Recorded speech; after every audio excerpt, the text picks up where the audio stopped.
На светскиот ден на зачувувањето на енергијата, Европскиот парламент го направи финалниот чекор со кој возилата со мотори со внатрешно согорување се праќаат во историјата, изгласувајќи ја забраната за нивна продажба. Мора да кажеме, не беше лесно, заради противењето на одделни влади за оваа одлука која ќе стапи на сила во 2035 година. Гласа 340 европратеници, 279 беа против, а 21 воздржани.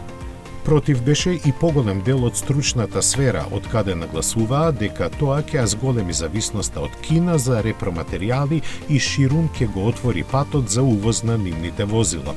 Со тоа би бил загрозен потенцијалот на автомобилската индустрија на Европа, чии скоро 15 милиони работници создаваат повеќе од 7% од брутоопштествениот производ.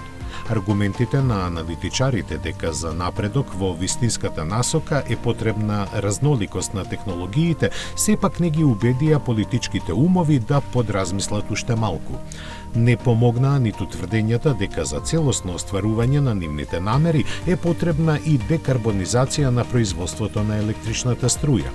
Така, после 12 години во Европската Унија повеќе нема да може да се купат автомобили и лесни комерцијални возила кои испуштаат јагленород диоксид во атмосферата, но постоечките ќе се возат и препродаваат до крајот на нивниот животен век. За да стане извршна оваа одлука, потребно е уште формално да биде одобрена од Советот на Европа и да се објави во службениот весник на Европската Унија.